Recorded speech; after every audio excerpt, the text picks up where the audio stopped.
Hey, what's up YouTube? It's your boy ZT back at it again with a brand new what if. What if Deku was Deadpool? And this what if is the creation of me and one of you subscribers. Dan the dude, thank you my boy for the great conversation, for the great ideas, and especially for the great costume of Deku Deadpool amalgamation. I thank you so much, and hats off to you, my boy. You made my day. Thank you. And I appreciate you so much. You are one talented dude. And don't worry about your drawing. It is one of the best I saw. So yeah, take it from me, my boy. So yeah, I want to thank Dan the dude, and I want to thank everybody who subscribed and who liked and who commented on my previous videos. Thank y'all for hitting 600 subscribers before the end of the year. You made my year 100 times better. And yeah, this is a brand new what if that's gonna be quite lit. So yeah, stay tuned and stay hopeful for better and a good what if. So yeah, I hope everybody had a great holidays, even though we don't celebrate it.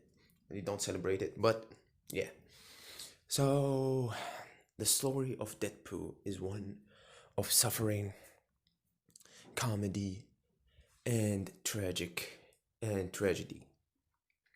We jump into Deku, the day of birth. His mother and father were so happy to have him, his mother especially, and she started raising a bright, happy-go-lucky kid.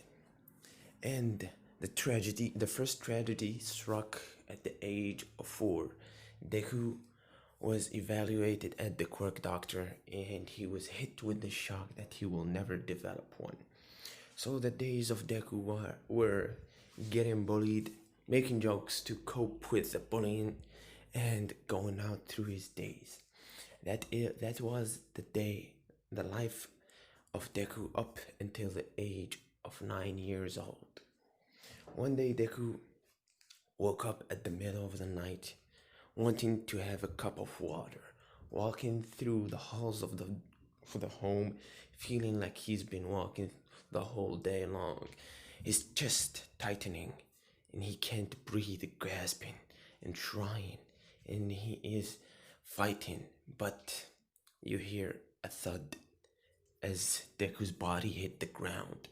His mother rushing from her room, hearing that, thinking that someone broke into the house, seeing Deku's limp body on the ground. She cradles it and cries and calls an ambulance for help. The medics arrive and Deku woke up in the hospital, his mother holding his head tightly and crying as the doctor started talking. Deku heard nothing except seeing the look of fear in his mother's eyes as she is about to lose her son to terminal cancer. And that Deku kept looking, memorizing her face, thinking to himself, I did nothing in this life. What what kind of what kind of action did I do in my past life to deserve this? And then he was hit with an idea. I need to memorize her face. Maybe this is one of the last times I can do that.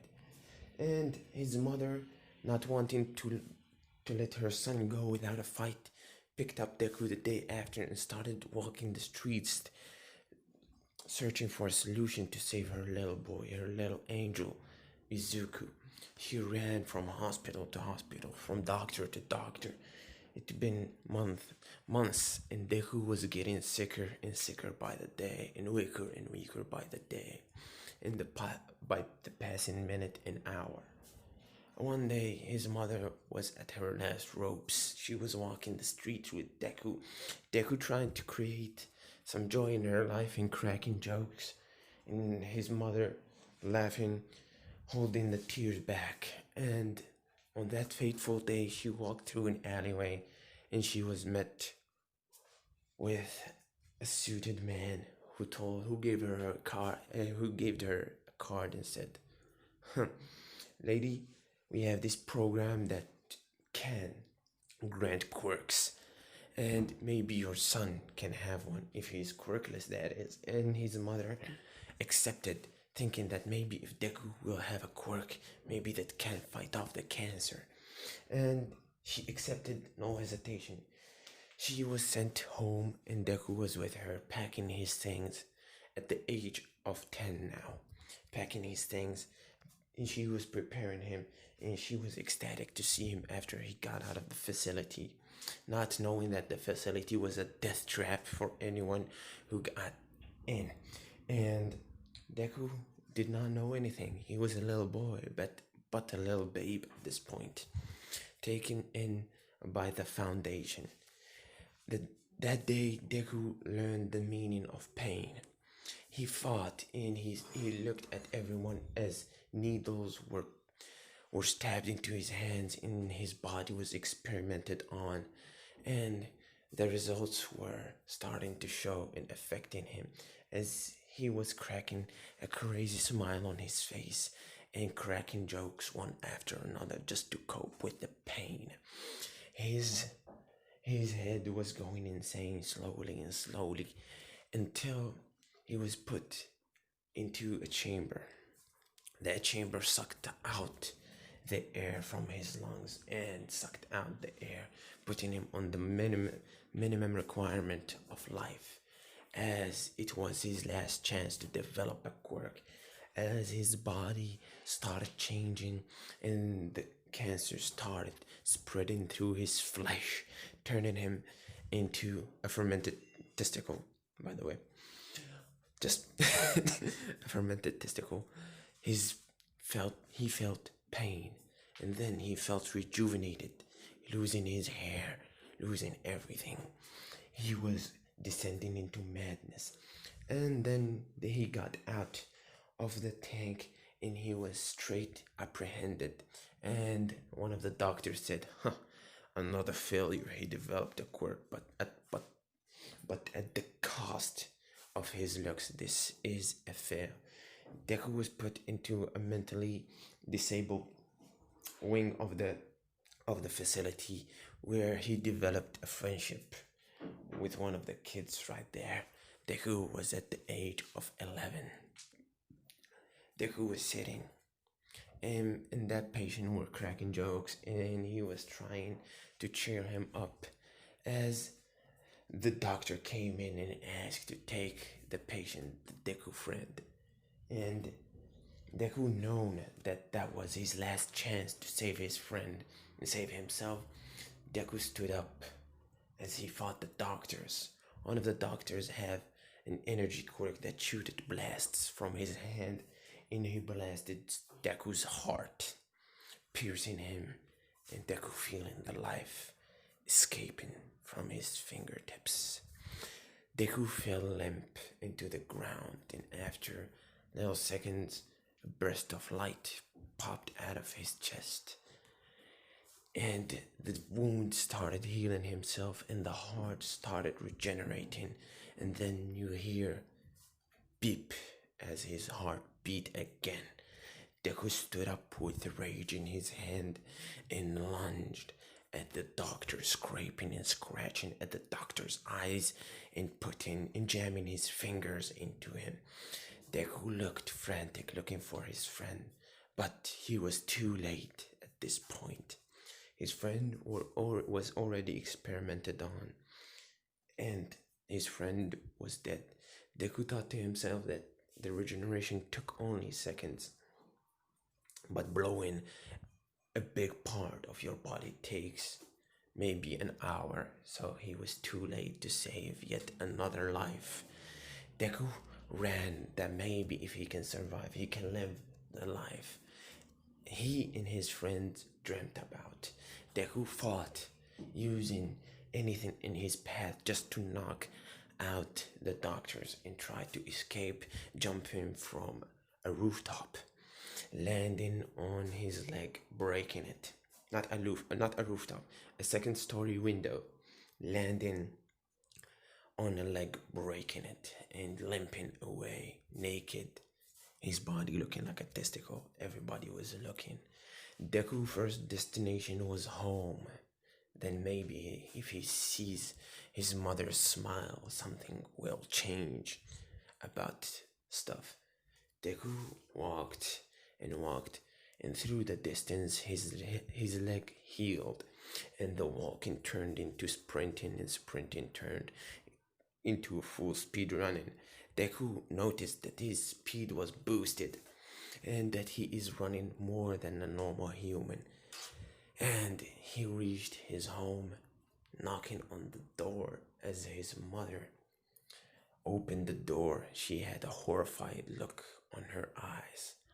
This kid, a deformed one, looking at her with tears in his eyes. As she looked, she asked, "Who are you?" And Deku said, "Mom, didn't you recognize me?" And his mother started laughing maniacally as she descended into madness. He called the hospital, and the ambulance came to the house and picked up his mom, and his mother was admitted into a psychiatric facility for the insane and the mentally disabled. Deku was taken again into the Quirk doctor, but they assessed his abilities as super regeneration and super strength. Super strength is super speed and super durability and stuff. So the means to kill him are pretty much impossible. Deku, fearing from the people in their judgmental, judgmental gazes, created a mask for himself, just like as you see in the thumbnail. He created a mask and he put it on. He refused to go to the pool and he started going back to school. Bakugo was the first one to notice that this kid, his name is Izuku Midoriya. Bakugo remembered that kid from 6 years ago and what happened to him. And then Bakugo approached the kid, seeing the mask, seeing everything. And then a teacher said, "Bakugo, if you do something, you're out of this school." And then Bakugo looked at him. "Shut the fuck up, you secondary character. I do what I want. You can't afford to expel me from this school. I am the school." And Bakugo grabbed the top of the mask of Deku, removing it as a horrified look at Deku's face as everybody started gazing and feeling nauseous around him. Deku looked at Bakugo with rage in his eyes, and he lunged at him, beating the living shit out of Bakugo as Bakugo started fighting back. Deku was scratching and scraping at the face of Bakugo as Bakugo looked. What happened to this kid? And Bakugo used a huge explosion burst in the inside of Deku as Deku stood up like nothing happened, and he started regenerating. And Bakugo seeing the hole closing more and more and more. Deku looked at him, picking his mask back again, putting it on his head, sitting back on the chair, going back into a docile state. Bakugo was called into the principal office, and he was shouted at, and Deku was called back into the principal office as well, and Deku said, "We don't need to make it a huge scene. Don't suspend the kid. Don't fire him from the school. Just let it be. I'm used to it at this point." Bakugo looked at the horrified look and the calmness of this kid. And inside the mind of Deku, he was descending more and more into darkness, into the crazy territory. It was like he was drowning in a cold lake and nobody was there to help him. The air escapes from his lungs just like the chamber. He can't survive, he can't scream, and he can't get help. The best way he can find joy were the jokes he would crack to himself. Deku after that tried cutting his wrists. It healed. He tried stabbing himself. It healed. He cut his neck from the ear to ear, but he healed after multiple attempts of trying to end it and trying to end it and it ended in failure, one after another, and one after another. Deku gave up. Not gave up.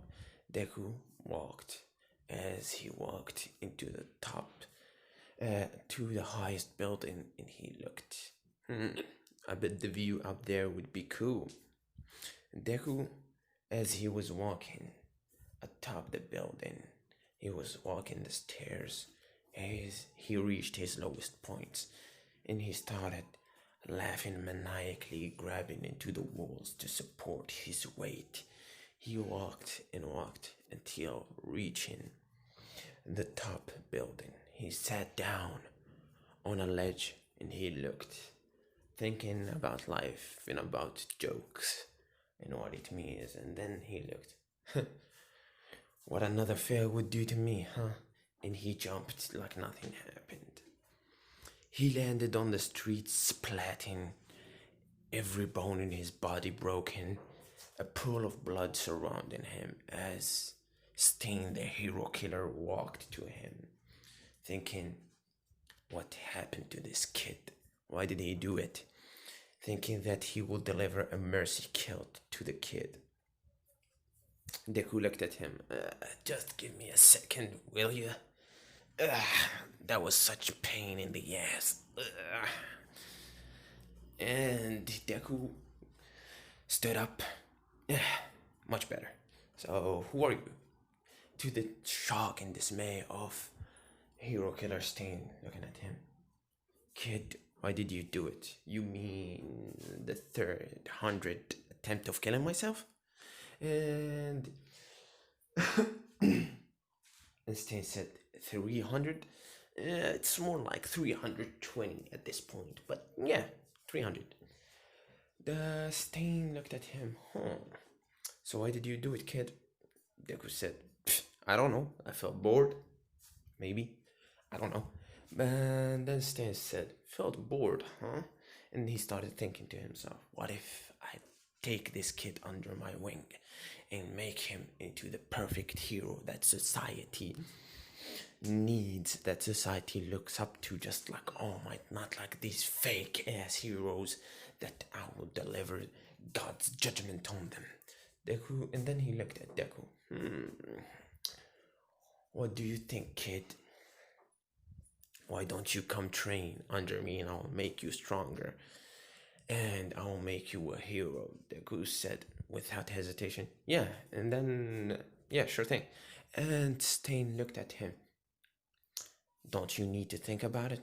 Deku said, what is to think about? I'm bored. Let's go. Already. And Stain started feeling a bit pissed off, but if he accepted this fast, why not? Why the hell not? And the story of the two murderous musketeers starts. The hero killer Stain and the Deadpool Deku Midoriya. And then the story developed as they formed a bond. Deku trained under the hand of Stain, the hero killer, and Deku took a liking into swords play, and he started using two katanas as his base weapon. And then Stain one day came up to him. We need to do something about your range attacks. Deku looked at him. Stain, you use daggers as a ranged weapon, huh? How about I use guns? I like guns. They seem fun. But then Stain said, but you're gonna be killing people if you use guns, kid. And Deku said, nah, I'll use rubber bullets. And Stain said, whatever, choose what you do, kid. Deku picked up two 911 guns, and he was loading them with rubber bullets. At this point, there's 10 months before the entrance exam, and he was put through a hellish training by the hero killer Stain. Deku rarely visited school just to keep his education. He was not about that life. Not yet. And The hero killer stain installed in him his twisted look on life and twisted look at the heroism and stuff. He taught him that the fake heroes do not deserve to be there, and that only All Might, the symbol of peace, is the true hero there is. He said, yeah, yeah, I know. The All Might is the best hero and stuff, but All Might is overrated, can't you see that? And Stain took that personally and grabbed his sword and said, let's fight. And Stain started slashing and cutting at Deku, then Deku looked at him. This is child's play, let's take it to another level. Deku grabbed his pistol, shooting at the knee of Stain, hitting him, and Stain licked the blood off the blade. And he looked at Deku, huh, too slow. I got a good cut on you. Stop being such an angst teenager and let's do more training. We need to up your agility. And I will be stopping this what if right here. I hope you enjoyed the sad clown storyline of what if Deku was Deadpool. I wanted to give a special thank you from the heart to Dan, the dude on Instagram, on Twitter. He helped me a lot by creating this amazing art for this what if and the great ideas on the what if. And I will hope we can work on more what ifs together as a team, because it's pretty hard to come in with ideas on your own sometimes. You need somebody to discuss stuff with. And let's hope we can hit 700 subscribers. And I want to thank y'all for all the likes, the comments, and everything. It's been your boy Xenon ZT, and I will see y'all in the next episode. Peace.